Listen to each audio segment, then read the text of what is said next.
نحمده ونصلي ونسلم على رسوله الكريم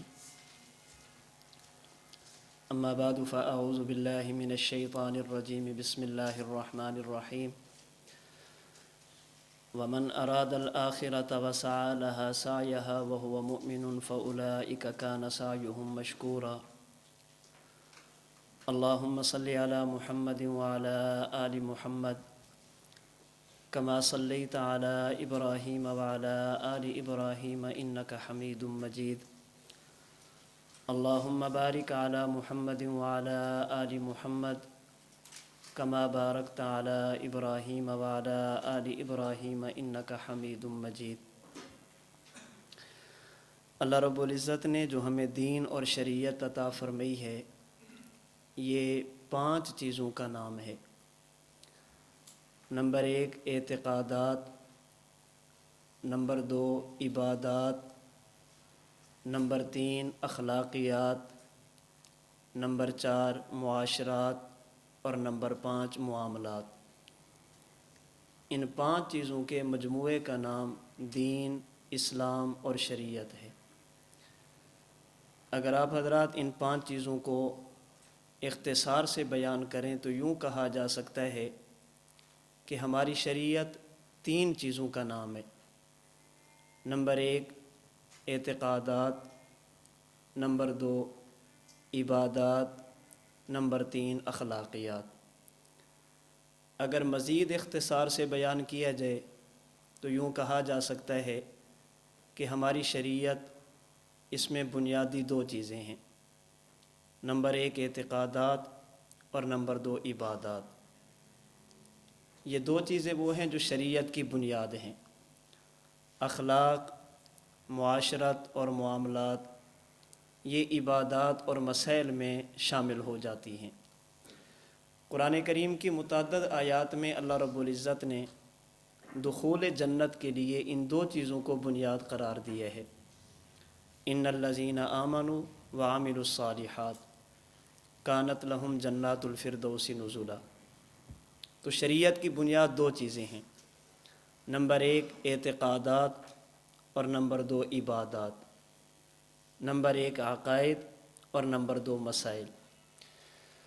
قرآن کریم کی آیات رحمت دو عالم صلی اللہ علیہ وسلم کے فرامین کو پڑھنے اور سمجھنے سے ایک بات سمجھ آتی ہے کہ دنیا میں اعمال کی قبولیت کے لیے اور آخرت میں نجات کے لیے اعتقادات اور عقائد کا درست ہونا ضروری ہے۔ دنیا میں عبادات اور اعمال کے قبول ہونے کے لیے، قیامت کے دن نجات کے لیے عقائد کا درست ہونا ضروری ہے۔ اگر کسی بندے کے عقائد ٹھیک ہیں، وہ اعمال اور عبادات کرتا ہے، اللہ کی بارگاہ میں اعمال اور عبادات قبول ہیں۔ اگر کسی بندے کے عقائد درست ہیں، قیامت کے دن اللہ پاک اسے جنت عطا فرمائیں گے۔ اور اگر اعتقادات درست نہیں ہیں، اعمال درست ہیں، عقائد ٹھیک نہیں ہیں، عبادات زیادہ ہیں، دنیا میں ایسے بندے کے اعمال قبول نہیں ہوں گے اور قیامت کے دن ایسے بندے کو جنت نصیب نہیں ہوگی۔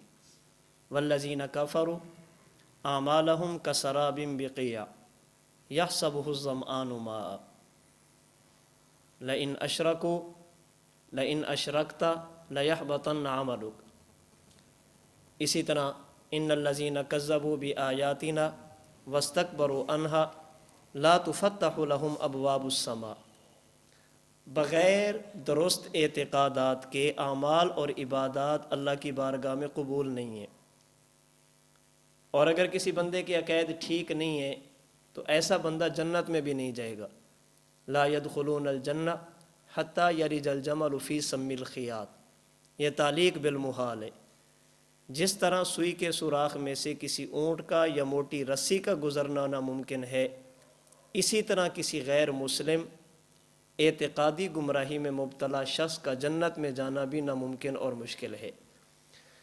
تو عبادات سے پہلے اپنے عقائد کی اصلاح ضروری ہے۔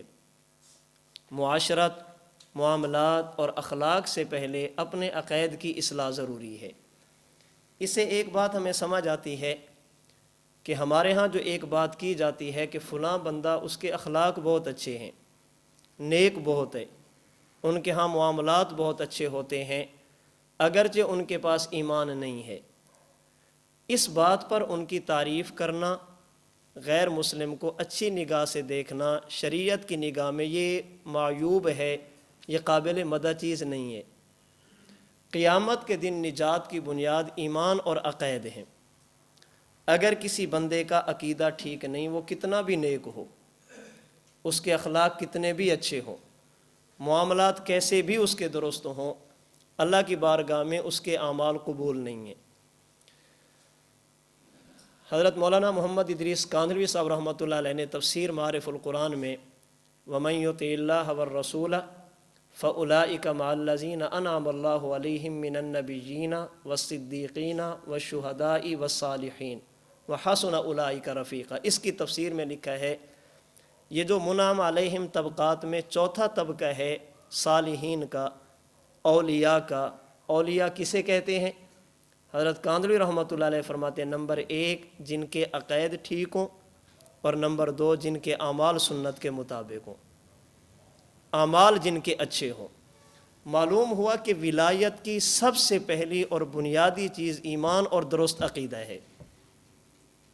ہمارے ہاں ایک جملہ کہا جاتا ہے فلاں بندہ اگرچہ گمراہ ہے لیکن نیک بہت ہے، نیک بہت ہے، اللہ کا ولی ہے۔ حضرت کاندھلوی فرماتے ہیں ولایت بغیر ایمان اور درست اعتقاد کے ہو ہی نہیں سکتی۔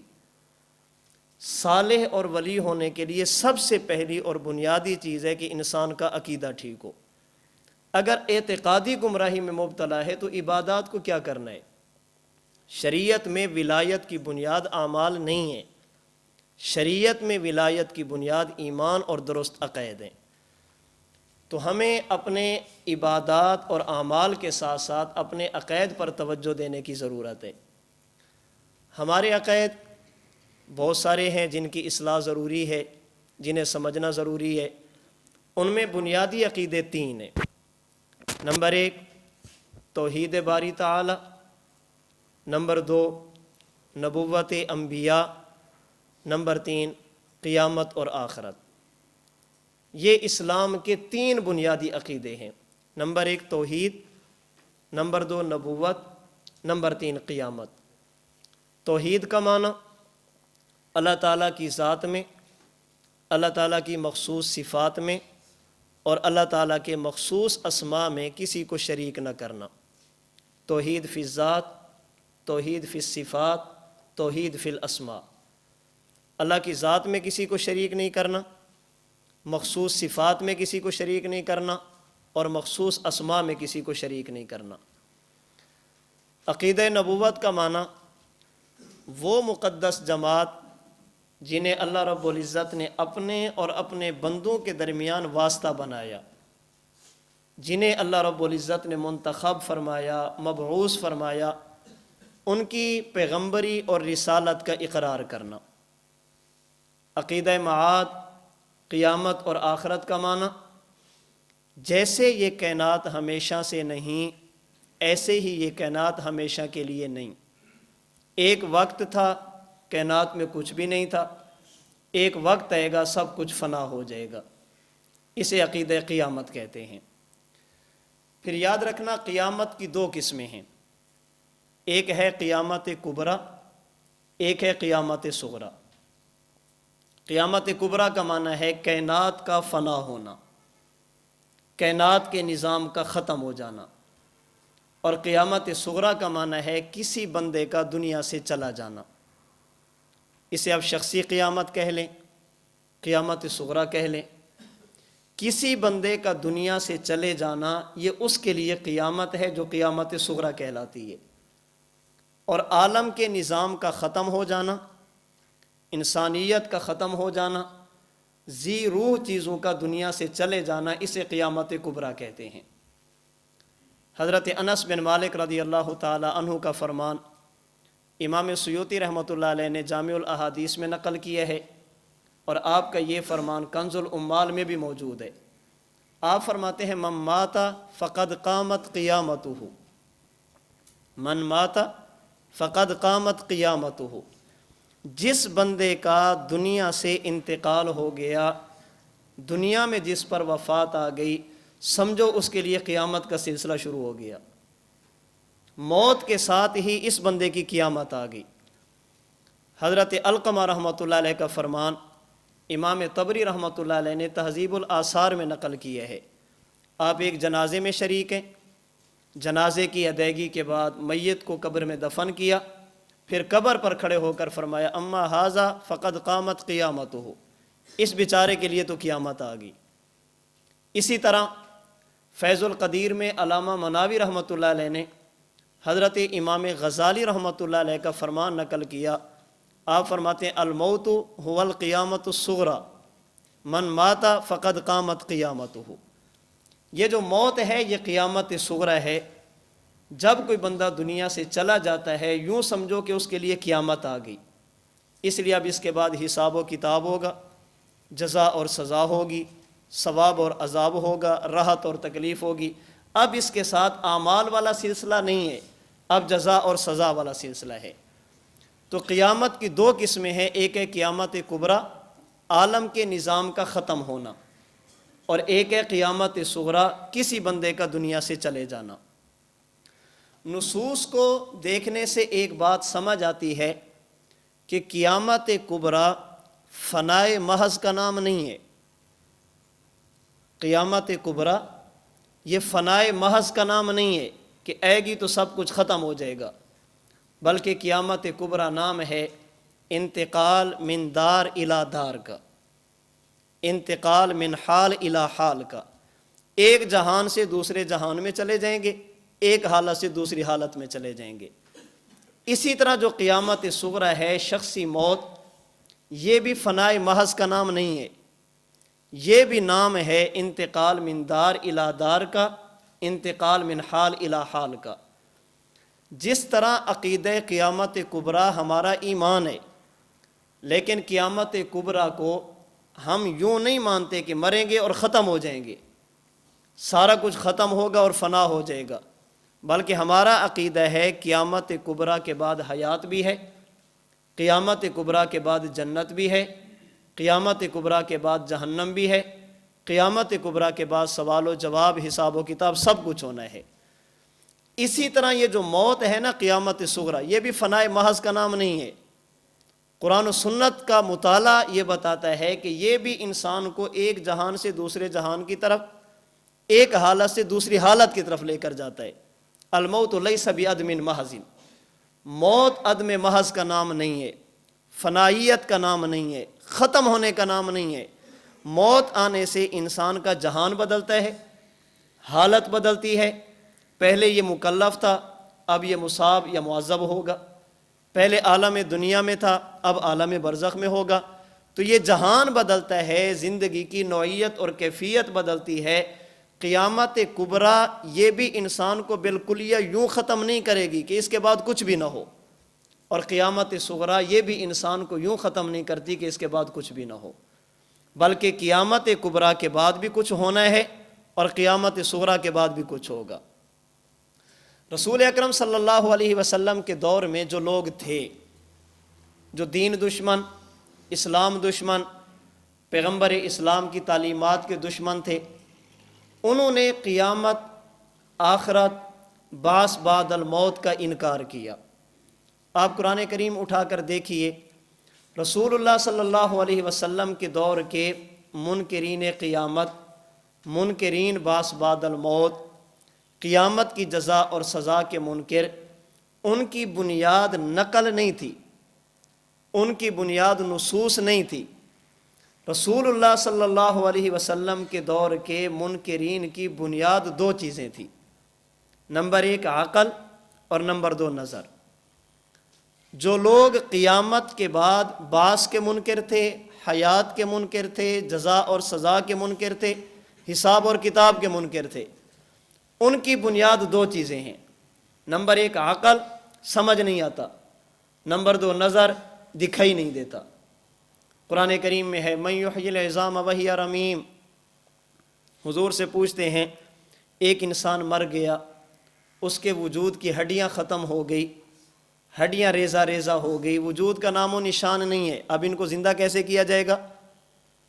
ایک انسان کو جانور نے کھا لیا، وہ انسان پتہ نہیں کتنے حصوں سے گزر کر دنیا کے کہاں کہاں کونے میں چلا گیا، من یحیی العظام، اب ان کو زندہ کیسے کیا جائے گا؟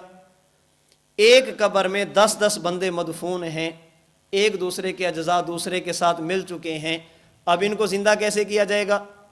وہ لوگ حیات بعد الوفات، باس بعد الموت کا انکار کر رہے ہیں، بنیاد کیا ہے؟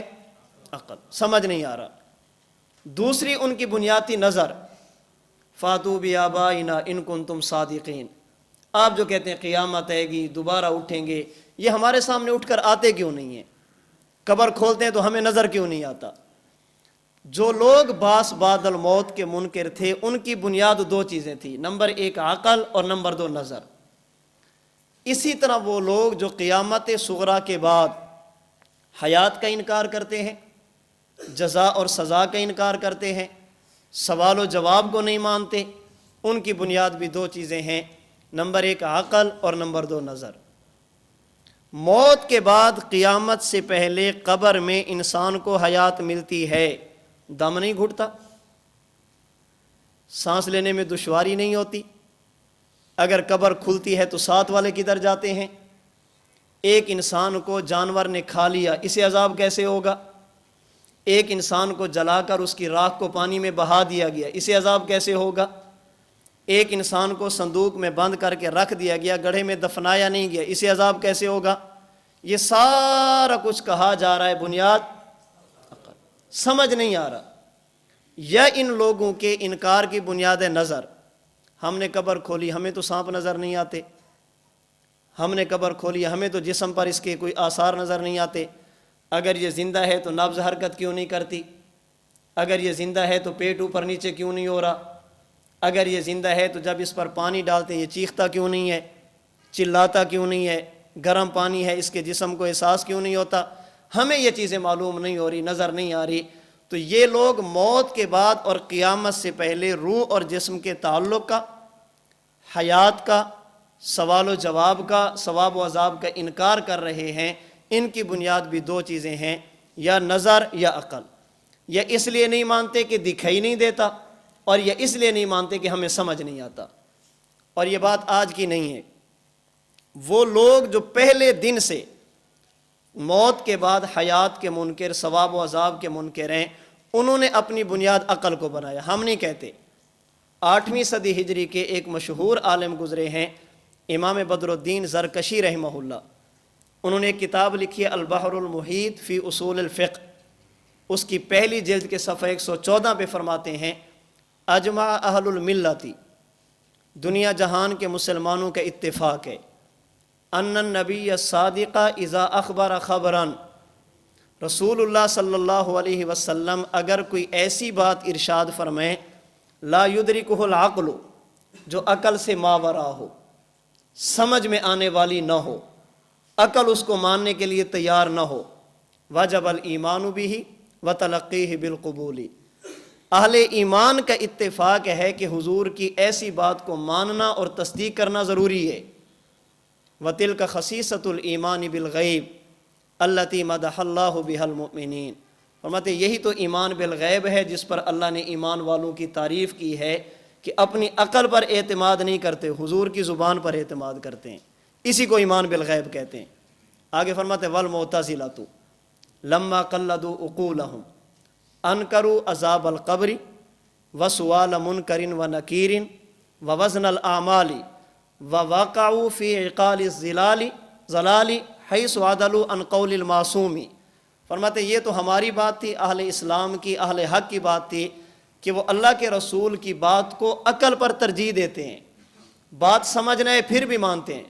باقی رہے معتزلہ، لما قلدوا عقولہم، جب انہوں نے اپنی عقل کو بنیاد بنایا، انکروا عذاب القبر، نتیجہ عذاب قبر کا انکار، وسؤال منکر و نکیر، قبر کے سوال و جواب کا انکار، ووزن الاعمال، قیامت کے دن وزن اعمال کا انکار، وقعوا فی عقال الضلال، گمراہیوں کے ایسے گڑھوں میں جا گرے، حیث عدلوا عن قول المعصوم، ان کا جرم کیا تھا؟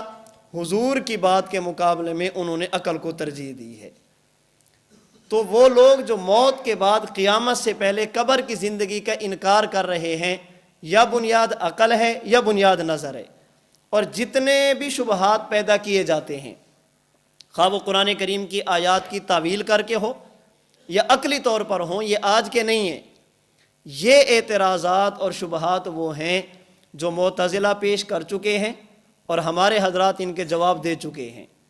کوئی نیا شبہ ان کے پاس نہیں ہے جس کی بنیاد پہ قبر کی زندگی کا انکار کریں، سوال و جواب کا انکار کریں، ثواب و عذاب کا انکار کریں۔ اس لیے چند ایک ایسی باتیں ابتدائی طور پر آپ حضرات ذہن نشین فرما لیں کہ جن کی وجہ سے انشاءاللہ کافی حد تک یہ جو عقلی شبہات پیش کیے جاتے ہیں نا، نظری شبہات پیش کیے جاتے ہیں، ان کے جواب سمجھنا آپ کے لیے آسان ہو جائیں گے۔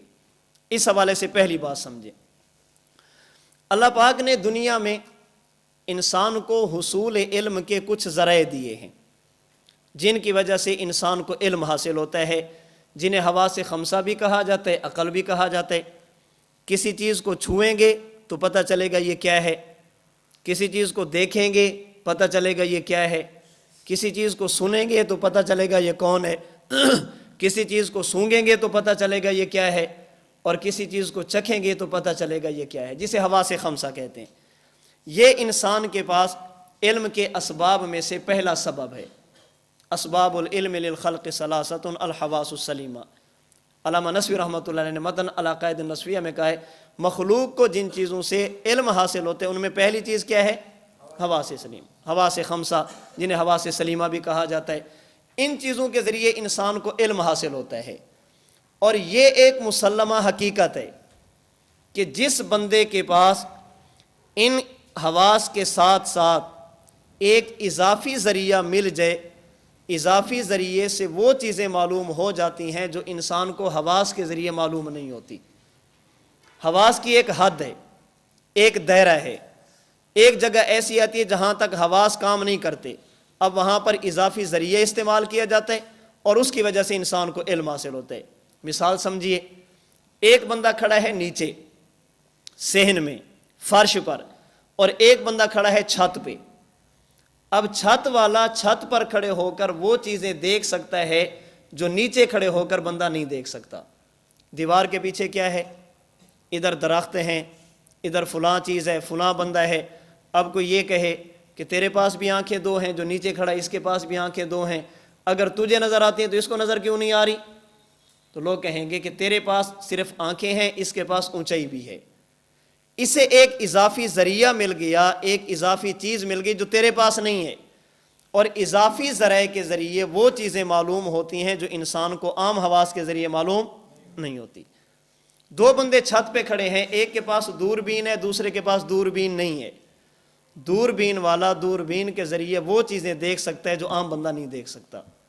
اب یہ کہ تیری آنکھیں چار ہیں، تو کہتے فلاں چیز ہے، مجھے تو نظر نہیں آ رہی، تو لوگ کیا کہیں گے؟ اس کے پاس ایک اضافی ذریعہ ہے جو تیرے پاس موجود نہیں ہے، اس کے پاس دوربین ہے۔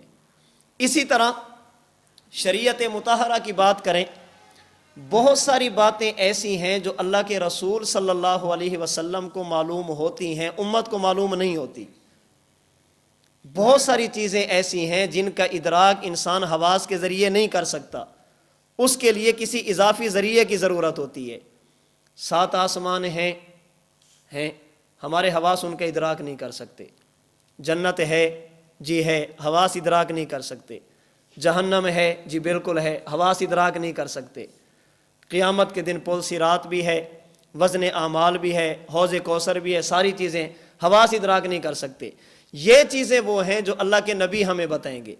اب سوال ہوگا، نبی کے پاس کیا زیادہ آنکھیں ہوتی ہیں جن کی وجہ سے نبی کو یہ چیزیں معلوم ہوتی ہیں، ہمیں معلوم نہیں ہوتی؟ یاد رکھنا، اللہ کے رسول صلی اللہ علیہ وسلم کے پاس اسباب علم، حصول علم کے ذرائع میں حواس کے ساتھ ساتھ ایک اضافی ذریعہ ہوتا ہے جسے وحی الہی کہتے ہیں۔ اس وحی کے ذریعے انسان کو، اللہ کے نبی کو وہ چیزیں معلوم ہوتی ہیں جو انسان کو حواس کے ذریعے معلوم نہیں ہوتی۔ اب اللہ کے نبی کو وہ چیزیں معلوم ہوگی وحی کے ذریعے، وہاں تک آنکھ کا ادراک ہی نہیں ہے، آنکھ کی وہاں تک پہنچ ہی نہیں ہے۔ اب اللہ کے نبی کو کیسے معلوم ہوں گی؟ وحی کے ذریعے۔ اس کا معنی یہ ہے جیسے ہم نے جنت اور جہنم کو مانا اللہ کے رسول کی زبان پر اعتماد کر کے. کیوں؟ نبی کے پاس اضافی ذریعہ ہے. کوئی بندہ یہ نہیں کہتا کہ اگر جنت اور جہنم ہے تو مجھے نظر کیوں نہیں آتی. مسلمان مومن یہ نہیں کہتا. ہم نے 7 آسمان مانے, ہم نے کرسی مانی, ہم نے عرش مانا, یہ ساری چیزیں مانی ہیں. کیوں؟ اللہ کے نبی کی زبان پر اعتماد کر کے. جس طرح رسول اللہ صلی اللہ علیہ وسلم نے ہمیں آسمان کے اوپر کی چیزیں بتائی, ہم ان کی تصدیق کرتے ہیں. اگر حضور زمین کے نیچے سی باتیں بتائیں گے ہم ان کی تصدیق بھی کریں گے. کیوں؟ ایمان بالغیب کا مطلب ہی یہ ہوتا ہے لسان نبوت پر اعتماد کرنا, مخبر صادق صلی اللہ علیہ وسلم کی خبر کا یقین کرنا. اللہ کے نبی کو نبی ماننے کا مطلب ہی یہ ہوتا ہے کہ ہم کلمہ پڑھنے کے بعد اپنی نظر اور اپنی عقل پر اتنا اعتماد نہیں کریں گے جتنا اعتماد ہم حضور کے فرمان پر کریں گے. حضور علیہ الصلوۃ والسلام ہمیں بہت ساری چیزیں بتا کر گئے ہیں. جیسے حضور نے اوپر کی چیزیں بتائی ویسے نیچے کی چیزیں بھی بتائی ہیں. تو موت کے بعد اور قیامت سے پہلے یہ ساری چیزیں وہ ہیں جن کا ادراک حواس کے ذریعے نہیں ہوتا. کس کے ذریعے ہوگا؟ توجہ رکھنا. اسی وجہ سے اللہ پاک نے سورۃ البقرہ کی آیت نمبر 154 میں جب شہداء کی حیات کو بیان کیا, لا تقولوا لمن يقتل في سبيل الله اموات بل احیاء ولکن لا تشعرون فرمایا, ولکن لا تعلمون نہیں فرمایا. امام فخر الدین رازی رحمۃ اللہ علیہ تفسیر کبیر سورۃ البقرہ کے دوسرے رکوع میں جہاں پر اللہ پاک نے منافقین کی مذمت کی ہے, ایمان صحابہ کے بارے میں باتیں کرتے ہیں, فساد کے بارے میں باتیں کرتے ہیں. اللہ نے ایک جگہ پر لاکن لا یشعرون فرمایا, ایک جگہ پر لاکن لا یعلمون فرمایا. امام فخر الدین رازی رحمۃ اللہ علیہ فرماتے ہیں ادراک بالحواس کا نام شعور ہے اور ادراک بالوحی کا نام علم ہے. ادراک بالحواس کا نام شعور ہے, ادراک بالوحی کا نام علم ہے. کیا معنی؟ کسی چیز کو چھونا اور پتہ چل جانا یہ شعور ہے, کسی چیز کو دیکھنا اور پتہ چل جانا یہ شعور ہے, کسی چیز کو سونگھنا اور پتہ چل جانا یہ شعور ہے, کسی چیز کو سننا اور پتہ چل جانا, چکھنا اور پتہ چل جانا یہ شعور ہے. اللہ کے نبی کا بتانا اور پتہ چل جانا یہ علم ہے. اللہ فرماتے ہیں شہید زندہ ہے ولکن لا تشعرون. اللہ اگر زندہ ہے تو نبض حرکت کیوں نہیں کرتی؟ فرمایا بابا اب شعور کا کام نہیں ہے, اب وہی کا کام ہے. یہ حیات وہ ہے جس کا تعلق اب حواس سے نہیں ہوگا. یہ حیات وہ ہے جس کا ادراک اللہ کے نبی کی زبان پر اعتماد کرنے سے ہوگا, وہی پر اعتماد کرنے سے ہوگا. اگر یہ زندہ ہے تو بھاگتا کیوں نہیں, یہ زندہ ہے تو چلتا کیوں نہیں؟ فرمایا ولکن لا تشعرون. یہ حیات وہ ہے جس کا ادراک اب آنکھ سے نہیں ہوگا, یہ زندگی وہ ہے جس کا ادراک اب تمہارے کان سے نہیں ہوگا, یہ حیات اور زندگی وہ ہے جس کا ادراک ہاتھ سے نہیں ہوگا, اس کا ادراک ہوگا وحی کے ذریعے. تو ادراک بالحواس کا نام شعور ہے. چونکہ یہ حیات وہ ہے جس کا ادراک اب حواس سے نہیں ہونا, اس لیے اللہ پاک نے فرمایا ولکن لا تشعرون. اب اگر دیکھنا چاہو, سونگنا چاہو, معلوم کرنا چاہو, دل کی دھڑکن محسوس کرنا چاہو, تو اب یہ حیات اور زندگی وہ ہے جس کا ادراک تمہیں ان چیزوں سے. تو رسول اللہ صلی اللہ علیہ وسلم نے ہمیں بہت ساری چیزیں بتائی, اور اللہ کے نبی کو وہ کیسے معلوم ہوئی؟ وحی کے ذریعے. تو جس طرح آسمان کے اوپر کی باتوں کا تعلق ہے کس کے ساتھ؟ وحی کے ساتھ. اسی طرح زمین کے نیچے قبر, برزخ, علیجین, سجین, یہ جتنے احوال ہیں ان کا تعلق بھی کس کے ساتھ ہوگا؟ وحی کے ساتھ ہوگا. اسی وجہ سے بات سمجھنا, دوسری بات سمجھنا, اللہ پاک نے اس بات کو سمجھانے کے لیے کہ جس کے پاس اضافی ذریعہ ہو وہ ایسی چیزیں بتا سکتے ہیں جن کی وجہ سے انسان کو عام حالات کا اور حواس کے ذریعے ان کا ادراک نہیں ہوتا. اللہ پاک نے انسان کو عالم ارواح سے عالم دنیا میں بھیجا, پھر عالم دنیا سے عالم آخرت میں لے کر جائیں گے. ایک وقت تھا جب انسان یعنی انسان کی روح کہاں پر تھی؟ عالم ارواح میں. اب ہیں عالم دنیا میں. ایک وقت آئے گا جب کہاں پہ جائیں گے؟ عالم آخرت میں. اللہ پاک نے انسان کو عالم ارواح سے عالم دنیا میں براہ راست بلا واسطہ نہیں بھیجا. عالم ارواح اور عالم دنیا کے درمیان ایک اور عالم کا انتخاب فرمایا جہاں پر انسان تھوڑی دیر رک کر آتا ہے, اسے کہتے ہیں ماں کا پیٹ, عالم بطن. عالم ارواح سے عالم دنیا بواسطہ ماں کا پیٹ، کچھ عرصہ انسان وہاں ٹھہر کے آتا ہے، اور جب یہ بندہ عالم دنیا سے عالم آخرت کی طرف جائے گا، اللہ پاک اسے بھی براہ راست لے کر نہیں جاتے۔ عالم دنیا اور عالم آخرت کے درمیان ایک اور جگہ کا اللہ نے انتظام فرمایا جسے عالم قبر کہتے ہیں، قبر کا پیٹ کہتے ہیں۔ عالم ارواح سے عالم دنیا بواسطہ قبر ماں کا پیٹ، اور عالم دنیا سے عالم آخرت بواسطہ قبر کا پیٹ۔ انسان جب دنیا میں آتا ہے تو کچھ عرصہ ماں کے پیٹ میں رہتا ہے، اور جب آخرت میں جاتا ہے تو کچھ عرصہ قبر کے پیٹ میں رہتا ہے۔ ماں کے پیٹ میں جب انسان ہوتا ہے، کچھ عرصہ گزارنے کے بعد انسان کو زندگی عطا کی جاتی ہے، ثم ينفخ فیہ الروح، بخاری شریف کی روایت۔ کچھ عرصے بعد جب انسان ماں کے پیٹ میں ہوتا ہے تو اس کے جسم میں روح کو کیا کر دیا جاتا ہے؟ ڈال دیا جاتا ہے۔ اسی طرح جب انسان عالم دنیا سے عالم آخرت کی طرف جاتا ہے، قبر کے پیٹ میں رکتا ہے، تو یہاں پر بھی انسان کو زندگی عطا کی جاتی ہے۔ ماں کے پیٹ کی زندگی ہمیں نظر نہیں آ رہی، ماں کے پیٹ کی زندگی ہمیں نظر نہیں آ رہی، ہم مان رہے ہیں کیوں؟ جی حضور نے فرمایا ثم ينفخ فیہ الروح، کچھ عرصہ گزرنے کے بعد اس کے جسم میں روح کو ڈال دیا جاتا ہے۔ اگر ہم نے ماں کے پیٹ کی زندگی نبوت کے فرمان پر اعتماد کر کے مانی ہے، اگرچہ ہمیں نظر نہیں آتی، تو کیا اس نبی نے یہ نہیں فرمایا؟ ابو داؤد میں ہے، مسند احمد میں ہے، مسند طیالسی میں ہے، شعب الایمان بیہقی میں ہے، اسی طرح اتحاف الخیرۃ الماہرہ میں ہے، مشکات المصابیح میں ہے، کئی ایک محدثین نے روایت کو نقل کیا۔ حضرت براء بن عازب رضی اللہ تعالی عنہ کے حوالے سے مرفوع روایت، جب انسان کو قبر میں دفنایا جاتا ہے فتواد روحہ فی جسدہ، اگر نبوت نے یہ فرمایا کہ ماں کے پیٹ میں ہوتا ہے اس کی روح اور جسم کا تعلق جوڑا جاتا ہے، تو اسی نبی نے تو یہ بھی بتایا کہ جب قبر کے پیٹ میں ہوتا ہے اس کی روح اور جسم کا تعلق جوڑا جاتا ہے۔ اگر ہم نے ماں کے پیٹ کی زندگی مانی ہے نبوت کے فرمان کی وجہ سے، تو قبر کے پیٹ کی زندگی کا انکار کیوں کر رہے ہیں؟ قبر کے پیٹ کی زندگی کا انکار کیوں کر رہے ہیں؟ حواس وہاں بھی کام نہیں کرتے، حواس یہاں بھی کام نہیں کرتے، انسان کی پہنچ وہاں تک بھی نہیں ہے، یہاں تک بھی نہیں ہے۔ اچھا، ماں کے پیٹ میں زندگی ہے؟ جی بالکل ہے۔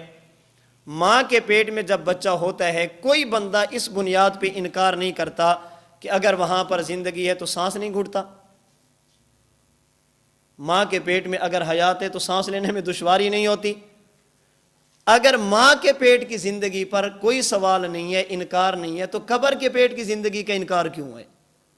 وہاں پر تمہیں یہ الجھن کیوں ہے کہ سانس نہیں گھٹتا، دشواری نہیں ہوتی؟ بابا جو خدا ماں کے پیٹ میں زندہ رکھ سکتا ہے وہ قبر کے پیٹ میں بھی رکھ سکتا ہے۔ ماں کے پیٹ کی زندگی کیسی ہے؟ جیسے اس جہان کے مناسب۔ قبر کے پیٹ کی زندگی کیسے ہے؟ جیسے یہاں کے مناسب۔ وہاں پر کیا خوراک ہوتی ہے؟ جو وہاں کے مناسب۔ یہاں پر کیا خوراک ہوگی؟ جو یہاں کے مناسب۔ اچھا، قبر کے ماں کے پیٹ میں زندگی ہے، یہ بچہ تندرست ہے، ولادت کے وقت کوئی مسئلہ تو نہیں بنے گا، اس کے اعضاء ٹھیک ٹھاک ہیں؟ ڈاکٹر سے جا کر پوچھتے ہیں، ڈاکٹر بتائے تو مان لیتے ہیں، ڈاکٹر بتائے تو مان لیتے ہیں۔ سوال یہ ہے کہ جب تمہیں پتہ نہیں چل رہا، ڈاکٹر کو کیسے پتہ چلا؟ بھی اس کے ہاتھ ایک دوسرے میں داخل ہو چکے ہیں، اس کے اعضاء مکمل نہیں ہیں، ولادت کے وقت یہ مسئلہ بن سکتے، بچہ سیدھا نہیں بلکہ الٹا ہے، ٹیڑھا ہے، ولادت کے وقت مسائل ہوں گے۔ کوئی بندہ یہ نہیں کہتا ہمیں نظر کیوں نہیں آ رہا، کیوں؟ سمجھتے ہیں کہ ڈاکٹر کے پاس ایک اضافی ذریعہ جو ہمارے پاس موجود نہیں ہے۔ یار عقل سے کام لو، ڈاکٹر کے بتانے پر ماں کے پیٹ میں بچے کے اعضاء کا ایک دوسرے میں تداخل مانتے ہو، نبی کے فرمانے پر قبر کے پیٹ میں پسلیوں کا ایک دوسرے میں گھسنا نہیں مانتے؟ ماں کے پیٹ کی زندگی تم مان رہے ہو، کیوں مان رہے ہو؟ جی ڈاکٹر نے کہا ہے، ڈاکٹر کے پاس اضافی ذریعہ آ گیا، تم نے اسے تسلیم کیا، اس نے کہا کہ بچے کے اندر یہ مسئلہ ہے، تم نے اسے مانا۔ وہ کہتے کہ اس کے اعضاء ایک دوسرے میں گھس چکے ہیں، ولادت کے وقت یہ پریشانی بن سکتی، یہ مان لیا۔ لا الہ الا اللہ محمد الرسول اللہ پڑھنے کے بعد بھی اس نبی کے فرمان پر یقین نہیں ہے جو یہ کہتے ہیں کہ انسان کی قبر انسان کو اتنا دباتی ہے کہ اس کی پسلیاں ایک دوسرے میں داخل ہو جاتی ہیں۔ ڈاکٹر کے پاس اضافی ذریعہ ہے، ہم وہ بھی مانتے ہیں، تو نبوت کے پاس اضافی ذریعہ ہے، اسے ماننے کے لیے کیوں تیار نہیں؟ اللہ نے انسان کو ماں کے پیٹ میں کچھ عرصہ رکھا، تاکہ انسان کو قبر کے پیٹ کی زندگی سمجھ آ جائے کہ جس کے پاس اضافی ذریعہ ہو وہ ایسی حیات کے بارے میں بتا سکتے ہیں جہاں تک انسان کے حواس کام نہیں کرتے۔ ماں کے پیٹ میں زندگی ہے، حیات ہے، لیکن جب دنیا میں آتا ہے ماں کے پیٹ کی زندگی دنیا والی زندگی کے ساتھ بطور عمر کے شمار نہیں ہوتی۔ ماں کے پیٹ میں حیات ہے، لیکن جب دنیا میں آئیں گے تو ماں کے پیٹ والے جو 5 ماہ ہے نا، اسے دنیا والی زندگی کے ساتھ بطور عمر کے شمار نہیں کریں گے۔ یہ کوئی نہیں کہے گا جب اس کا بیٹا 1 سال کا ہوگا کہ میرا بیٹا 1 سال اور 5 ماہ کا ہو گیا، کہیں گے جی 1 سال کا ہو گیا۔ کیوں؟ یہ طریق ولادت ہے۔ سوال یہ کہ اس سے پہلے حیات نہیں تھی تو کیوں نہیں کہتے 1 سال اور 5 ماہ؟ اللہ کے نبی صلی اللہ علیہ وسلم کی عمر مبارک کتنی ہے؟ ہم کہتے ہیں جی 63 سال، کہتے ہیں 63 نہ کہو نا، پھر کہو 1450 سال، کیوں؟ تم تو حیات کے کہہ لو نا۔ جب اللہ کے نبی قبر میں زندہ ہیں تو پھر یہ کیوں نہیں کہتے کہ اللہ کے نبی کی عمر مبارک 1500 سال، 1450 سال؟ تو ہم کہتے ہیں چلے آپ بتائیے آپ کی عمر کتنی ہے؟ جی 30 سال، آپ بھی کہو نا 30 سال اور 5 ماہ۔ قبر کے پیٹ میں، ماں کے پیٹ میں آپ زندہ نہیں تھے؟ بابا قبر کے پیٹ میں زندگی ہوتی ہے، ماں کے پیٹ میں بھی زندگی ہوتی ہے۔ ماں کے پیٹ کی زندگی اور قبر کے پیٹ کی زندگی مستقل نہیں ہے۔ قبر کے پیٹ، ماں کے پیٹ کی زندگی عالم ارواح کا تتمہ اور دنیا کا مقدمہ ہے۔ قبر کے پیٹ کی زندگی عالم دنیا کا تتمہ اور آخرت کا مقدمہ ہے۔ اور حیران کن بات یہ ہے، سمجھ نہ آنے والی بات یہ ہے، جب ماں کے پیٹ سے عالم دنیا میں آیا، انقطاع موت کے ساتھ یا بغیر انقطاع کے؟ جب یہ ماں کے پیٹ سے پیدا ہوا، 4 ماہ بعد اس کے اندر روح ڈالی گئی، 5 ماہ ماں کے پیٹ میں رہا، جب پیدا ہونا لگتا ہے، ماں کے پیٹ کی زندگی اور دنیا کی زندگی اس میں موت کے ساتھ انقطاع ہے یا مسلسل ہے؟ جی مسلسل ہے۔ اور جب دنیا سے قبر کی طرف جاتے ہیں، انقطاع کے ساتھ یا بغیر انقطاع کے؟ جی موت کے ساتھ انقطاع ہوتے۔ جہاں پر انقطاع ہے تم وہ زندگی شمار نہیں کرتے، اور جہاں پر انقطاع نہیں ہے تم وہ زندگی شمار نہیں کرتے، تو جہاں پر موت کے انقطاع آگے اسے زندگی کا حصہ کیسے شمار کریں گے؟ وہ زندگی مسلسل ہے، مسلسل ہے، اسے آپ دنیا کی زندگی کا حصہ شمار نہیں کر رہے، اسے عمر کا حصہ شمار نہیں کر رہے۔ وہاں پر تمہیں کوئی الجھن نہیں ہے، کوئی پریشانی نہیں۔ کیوں؟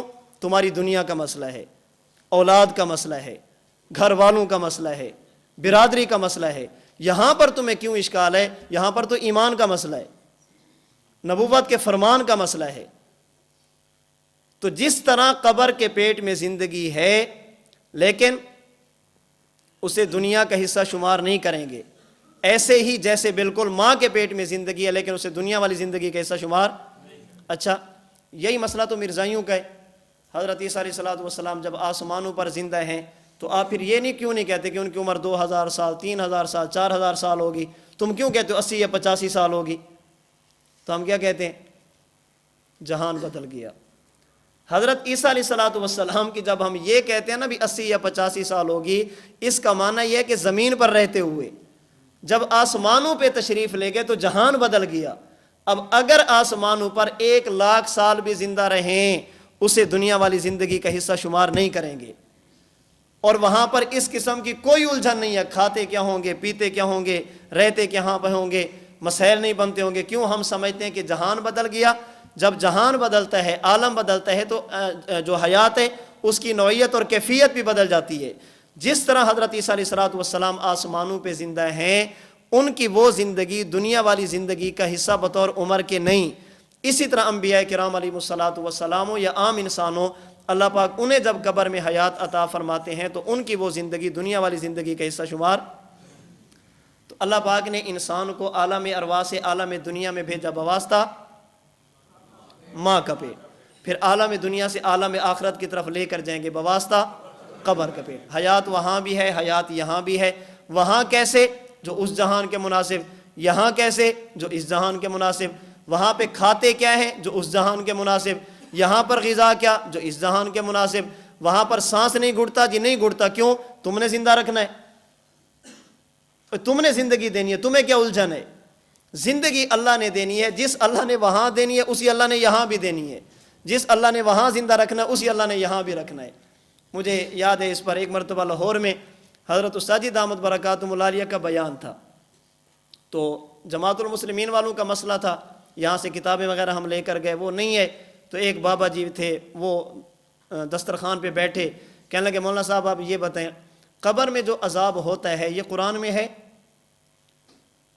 عذاب، بعض لوگوں کو شوق ہوتا ہے نا قرآن کا، فون کریں گے مولانا صاحب آپ کا عقیدہ اس پر قرآن پیش کریں، آپ کا یہ عقیدہ اس پر حدیث پیش کریں۔ یاد رکھنا میری بات، اگر کوئی بندہ سمجھنے کی نیت سے آپ سے بات کرے، ایک دن بھی لگانا پڑے تو دن لگا کے سمجھیں، شرارت کی نیت سے فون کرے تو ایک سیکنڈ بھی ضائع نہ کریں،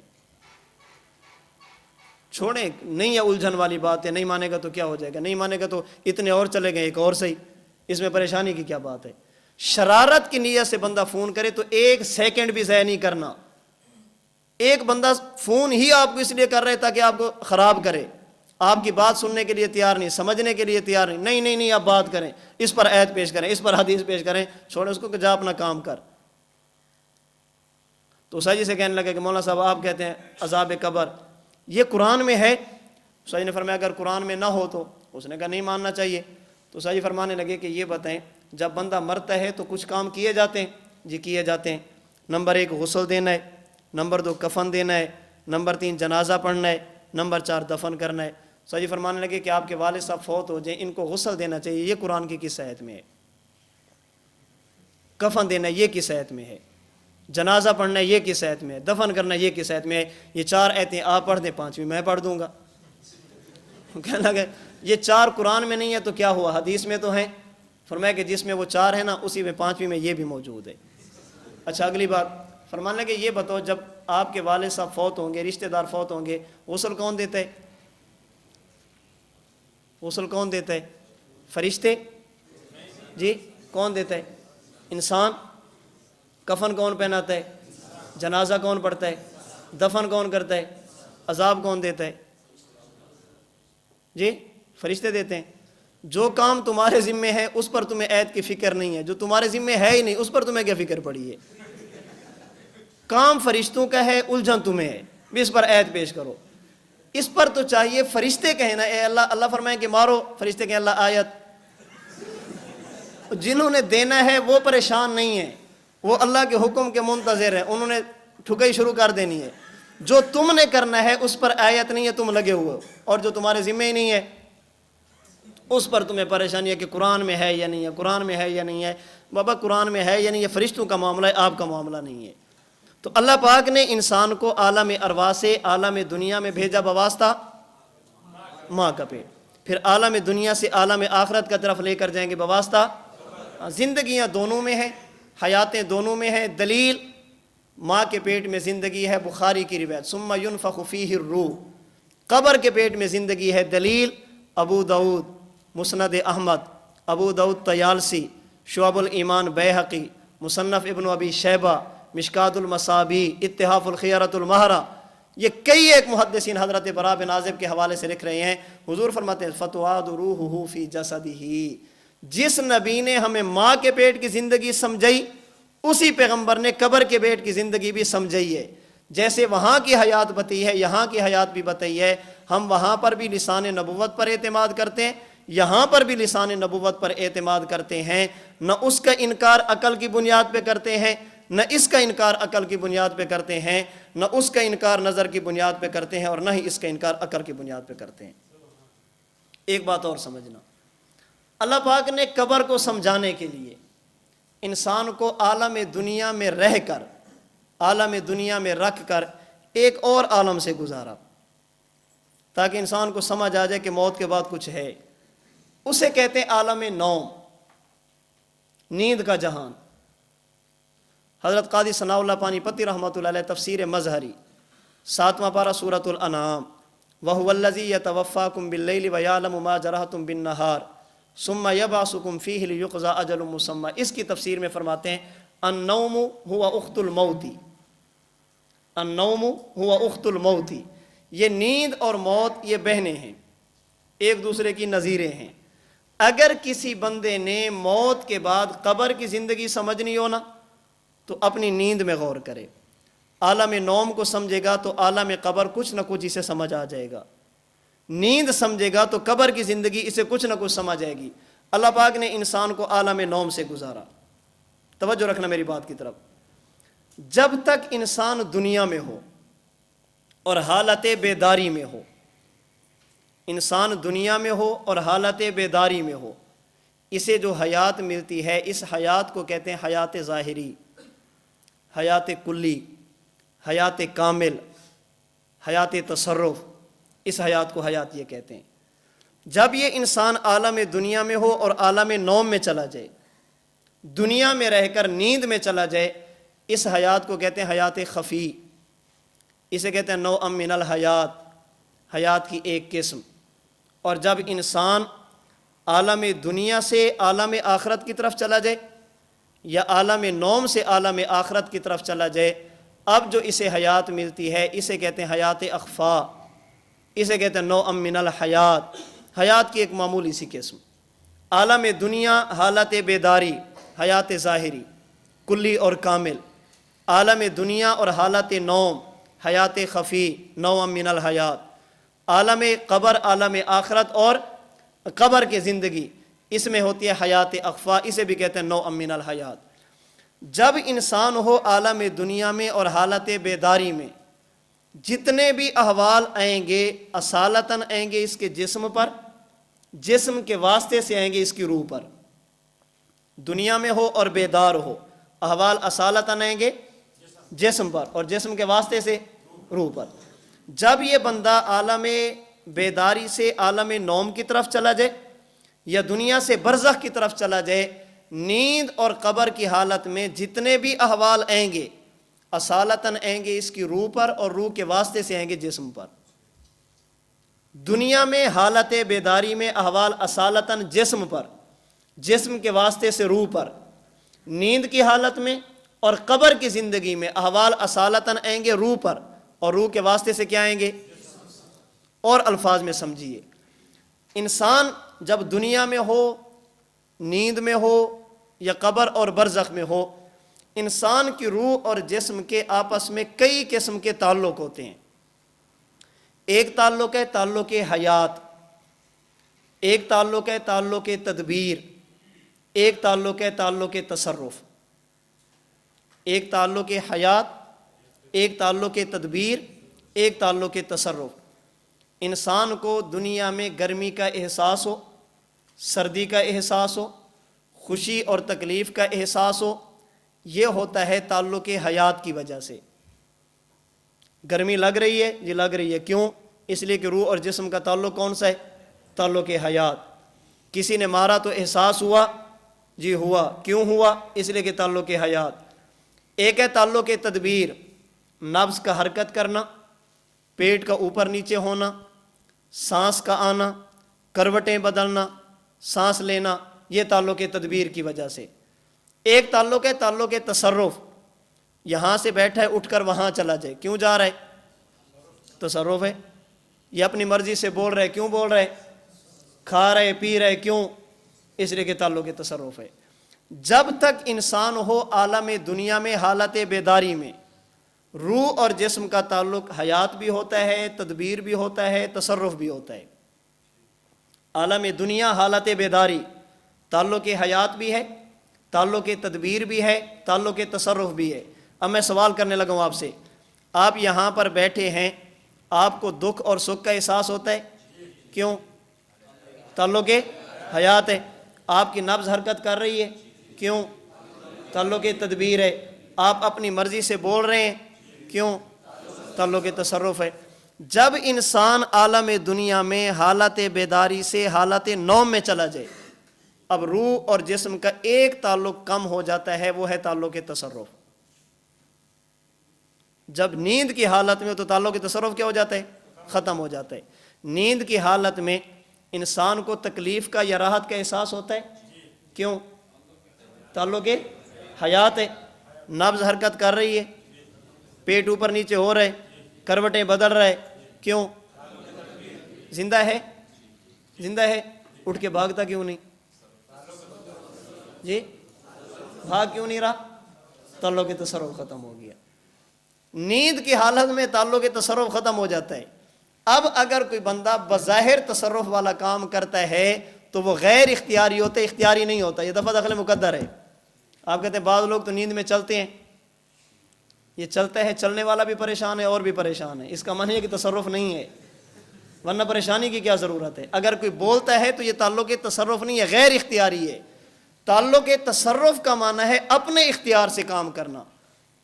اور جب یہ بندہ چلا گیا ہے قبر کے پیٹ میں، یہ عالم دنیا سے عالم برزخ میں، یہ زندہ ہے جی، بھاگتا کیوں نہیں؟ پہلے لڑ رہا تھا، اب تلوار لے کر چلتا کیوں نہیں؟ تصرف ختم ہو گیا۔ یہ زندہ ہے، نبض حرکت کیوں نہیں کر رہی جی؟ ثواب یا عذاب کا احساس ہوتا ہے، کیوں؟ الجھن والی بات کیا ہے؟ جب تک یہ دنیا میں تھا یہ دوڑ رہا ہے، کیوں؟ تعلق تصرف۔ اس کی نبض حرکت کر رہی ہے، کیوں؟ تعلق تدبیر۔ اسے دکھ یا سکھ کا احساس ہے، کیوں؟ تعلق حیات۔ یہ چلا گیا نیند میں، بھاگتا کیوں نہیں؟ بابا تصرف نہیں۔ نبض حرکت کیوں کر رہی ہے؟ اس لیے کہ تدبیر ہے۔ دکھ اور سکھ کا احساس کیوں ہے؟ اس لیے کہ حیات ہے۔ قبر کے اندر چلا گیا، بھاگتا کیوں نہیں؟ اس لیے کہ تعلق تصرف ختم ہے۔ نبض حرکت کیوں نہیں کر رہی؟ اس لیے کہ تدبیر بھی ختم ہے۔ دکھ اور سکھ کا احساس کیوں ہے؟ اس لیے کہ تعلق حیات باقی ہے۔ جب تک دنیا میں ہو اصل توجہ، اصل جسم اور روح، جب یہ نیند کی حالت میں گیا یا قبر کے پیٹ میں گیا، اب اصل روح ہے اور جسم اس کے کیا ہے؟ تابع ہے۔ جب انسان عالم دنیا میں ہو، جسم اصل ہے، روح تابع ہے، اس کی رفتار بہت سلو ہوگی، بہت سست ہوگی۔ ایک بندہ آپ سے بیٹھا ہو، یہاں بیٹھے بیٹھے کوئی بزرگ کہے کہ یار میں ابھی 2 منٹ پہلے نہ مدینہ ہو کر آیا ہوں، مانو گے جی؟ نہیں مانو گے؟ اچھا، اس کو ایسے جھٹکا لگا، ساتھ والے نے اٹھایا، کہتے یار اٹھا دیا، میں تو مدینہ گیا تھا، اب مانو گے؟ بات ادھر بیٹھ کے دونوں کر رہے، ایک ہی کر رہے، ایک مانتے ہو دوسری نہیں مانتے، کیوں؟ جب عالم دنیا ہو، حالت بیداری میں ہو، اب جانا ہے جسم نے، اس لیے اب نہیں مانتے۔ جب نیند کی حالت میں گیا، اب روح نے جانا ہے، روح کی تھوڑی سی ذمہ داری تصرف کم ہوئی نا، روح کی رفتار دیکھیں کتنی بڑھ گئی ہے۔ اب آپ مان رہے ہیں۔ اچھا کیوں مان رہے ہیں؟ آپ کہتے ہیں یار آج تو گیا تھا نا، کل میں بھی گیا تھا، آج اگر تیرے ساتھ یہ مسئلہ بنا ہے، میرے ساتھ بھی بنا تھا۔ جب یہ بندہ قبر کے پیٹ میں گیا تو روح کی ذمہ داری ایک اور کم ہو گئی، اب تدبیر بھی ختم، تصرف بھی ختم، اب روح کی رفتار کتنی ہوگی خود سوچو۔ اب اصل بھی کون ہے؟ روح، جسم ہے اس کے تابع، ذمہ داری بھی کیا ہو گئی؟ کم ہو گئی۔ اب ایک بندہ نیند کی حالت میں روح کی رفتار کو مان رہا ہے، کیوں؟ کہتے اس لیے کہ آج تیرے ساتھ ہوا تو میرے ساتھ بھی ہوا۔ یہ ہم تجربے کی بنیاد پہ مانتے، تجربے کی بنیاد پہ۔ قبر کے پیٹ کی زندگی کیوں سمجھ نہیں آ رہی؟ اس لیے کہ ابھی تک تجربہ نہیں ہے،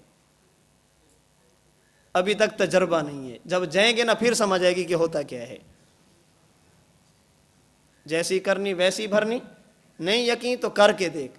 یہ قبر جنت بھی ہے، دوزخ بھی ہے، نہیں یقین تو مر کے دیکھ، مرو گے تو سمجھ آئے گی بھی ہوتا کیا ہے۔ قاری طیب صاحب رحمۃ اللہ علیہ خطبات حکیم الاسلام کی 7ویں جلد میں ایک واقعہ لکھا ہے، جس کا خلاصہ یہ ہے قبر کے بارے میں کہ وہاں کی حالت دیدنی ہے، شنیدنی نہیں۔ قبر کے احوال کا تعلق دید سے ہے، جس کے ساتھ ہوتی ہے نا اسی کو پتہ چلتا ہے بھی کیا ہوتا ہے۔ وہاں کی حالت شنیدنی نہیں ہے، دیدنی ہے۔ حضرت شاہ عبد العزیز محدث دہلوی رحمۃ اللہ نے تحفہ اثنا عشریہ میں لکھا، حضرت عمر بن خطاب رضی اللہ تعالیٰ عنہ کے پاس ایک مجوسی غیر مسلم آیا، اس کے پاس 3 انسانی کھوپڑیاں تھیں، 3 انسانی سر تھے۔ اس نے کہا امیر المومنین آپ کہتے ہیں قبر میں عذاب ہوتا ہے؟ جی بالکل ہوتا ہے، میں خلاصہ بتا رہا ہوں اپنے لفظوں میں۔ کس چیز کا؟ فرمایا ارض نار کا، آگ پیش کی جاتی ہے۔ اس نے کہا میں نہیں مانتا، اس لیے کہ ایک کھوپڑی میری والد کی، ایک والدہ کی، ایک بھائی کی، تینوں اسلام کے بغیر دنیا سے گئے ہیں۔ تمہارے عقیدے کے بقول ان کو عذاب ہو رہا ہے اور آگ کا ہو رہا ہے، تو ان کھوپڑیوں کو گرم ہونا چاہیے تھا، ٹھنڈا نہیں ہونا چاہیے تھا، حالانکہ یہ ٹھنڈی ہیں۔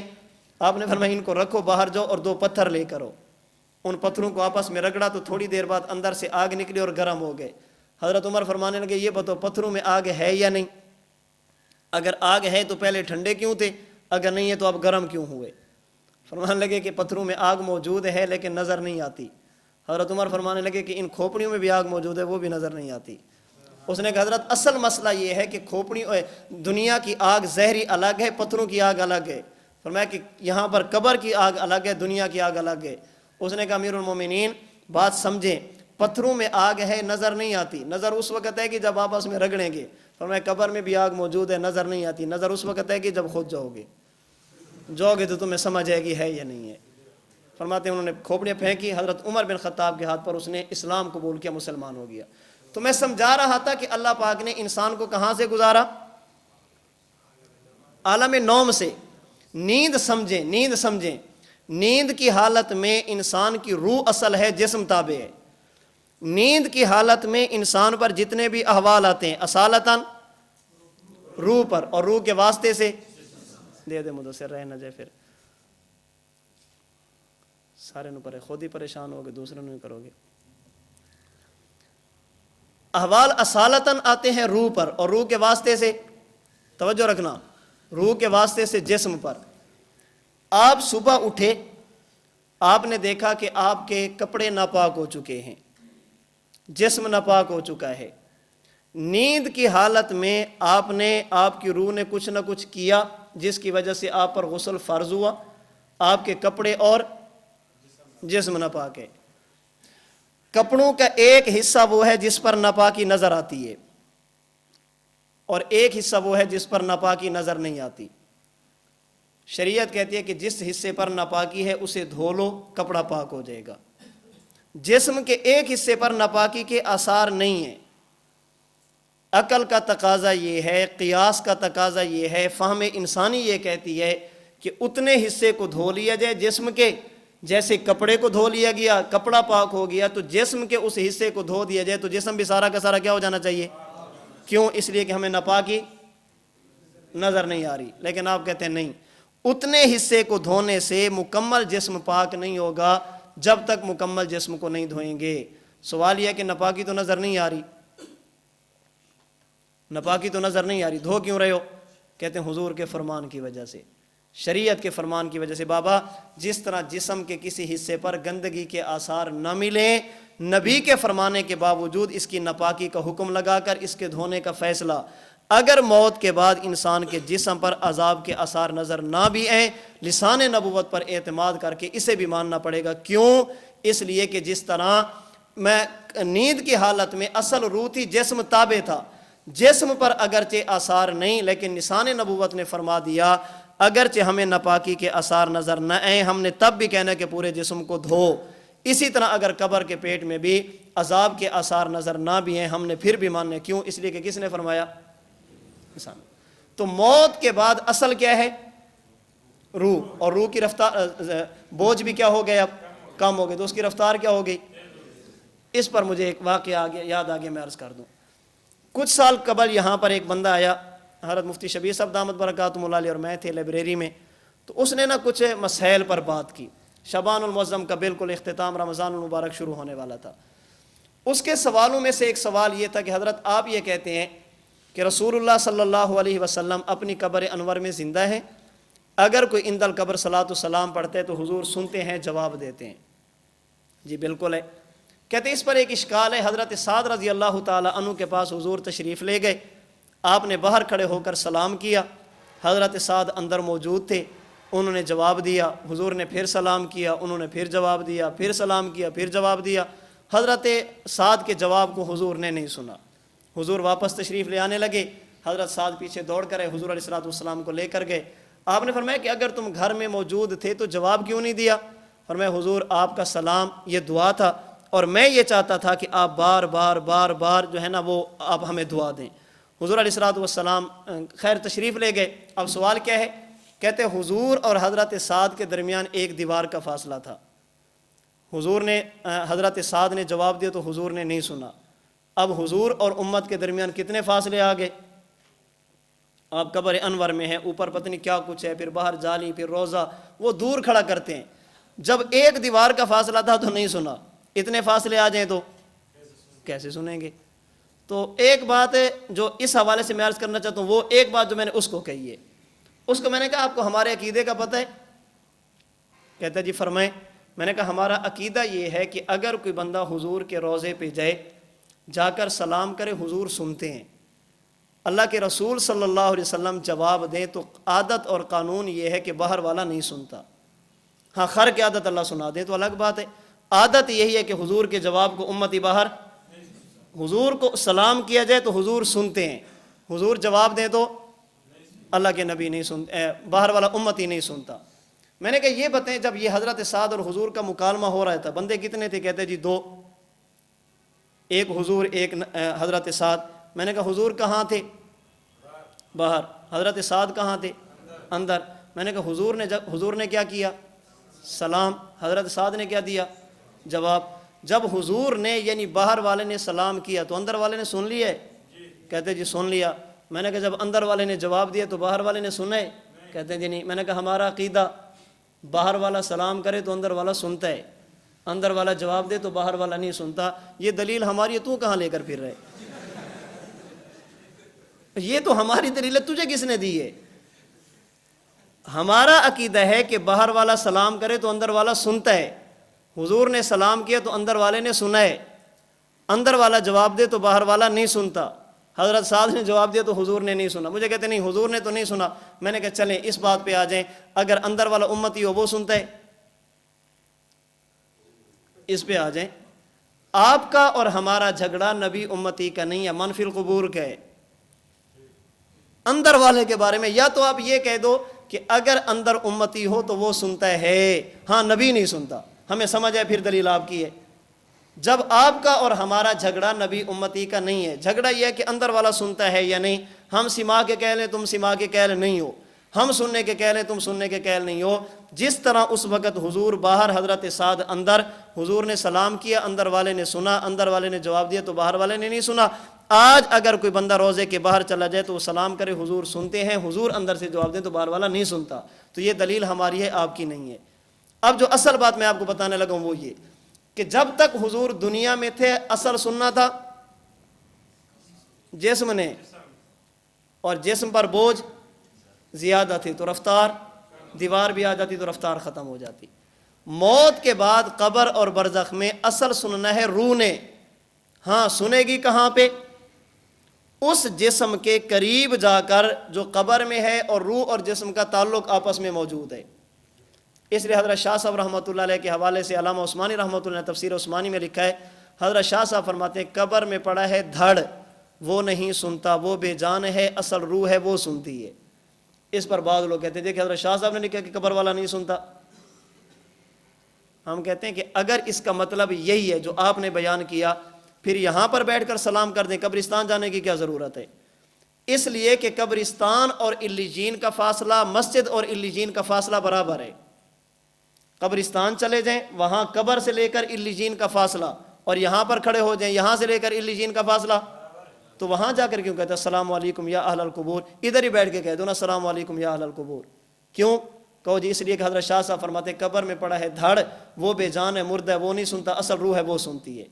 حضرت شاہ صاحب کے فرمان کا مطلب یہ ہے کہ روح سنتی ہے اصالتاً، جسم سنتا ہے طبعاً. یہ روح سنے گی کب؟ جب اس جسم کے قریب جاؤ گے جس کا تعلق اس روح کے ساتھ موجود ہے. اس تعلق کی بنیاد پہ وہ جسم اور روح دونوں تعلق کے ساتھ سنتے ہیں. تو خیر میں عرض یہ کر رہا تھا کہ اللہ پاک نے انسان کو عالم دنیا سے عالم آخرت میں لے جانے کے لیے ایک اور عالم سے گزارا، جسے کیا کہتے ہیں؟ عالم نوم. نیند سمجھے، قبر کی زندگی سمجھ آ جائے گی. 2 بندے ایک ہی بستر پہ، ایک کو سانپ نے ڈسا، پسینہ آ گیا، یہ اٹھ کر بیٹھا. ساتھ والا پوچھتا ہے کیا ہوا؟ کہتا ہے مجھے سانپ نے ڈس لیا. کہتا ہے مجھے تو پتہ نہیں. کیوں؟ اس لیے کہ اگرچہ ان کا بستر نوم ایک ہے، عالم نوم الگ الگ ہے. بستر نوم ایک ہے، عالم نوم الگ الگ ہے. اب اسے سانپ نے ڈسنا ہے روح کو، لیکن احساس کس کو ہونا ہے؟ جس طرح ایک بستر پر 2 بندے موجود ہوں، ایک کو تکلیف ہو تو ساتھ والے کو احساس نہیں ہوتا. تمہیں کیا الجھن ہے کہ اگر ایک قبر میں مسلمان بھی ہو کافر بھی ہو، کافر کو عذاب ہوتا ہے تو مسلمان کو احساس نہیں ہوتا؟ ہم کہتے ہیں نہیں ہوتا. جس طرح نیند کی حالت میں 2 بندے اکٹھے ہوں، بستر نوم ایک، عالم نوم جدا جدا. اب اگر ایک کو تکلیف ہوگی تو ساتھ والے کو احساس نہیں ہوگا. موت کے بعد ایک ہے بستر قبر، ایک ہے عالم قبر. ان کا بستر قبر اگرچہ ایک ہے لیکن عالم قبر الگ الگ ہے. اگر اب ایک بندے پر عذاب کو مسلط کیا جائے گا، جہنم کو پیش کیا جائے گا، تو ساتھ والے کو اس کا احساس نہیں ہوگا. کیوں؟ اس لیے کہ یہاں پر اگرچہ دونوں کا جسم اکٹھے ہے لیکن روحیں الگ الگ ہیں. اب اصل کیا ہوگی؟ روح. اور روح کے ہاں جسم بے جان نہیں ہے، اس جسم کو پتہ چلتا ہے کہ میری روح کے ساتھ کیا ہو رہا ہے، کچھ نہ کچھ ہو رہا ہے. تو یہ چند ایک ابتدائی باتیں میں نے آپ سے خدمت میں آج عرض کی ہیں. 2-4 باتیں اور بھی ہیں، اس پہ انشاءاللہ پھر کل بات کر لیں گے. اللہ پاک ہم سب کو اپنے عقائد سمجھنے کی، امت کو سمجھانے کی توفیق عطا فرمائے.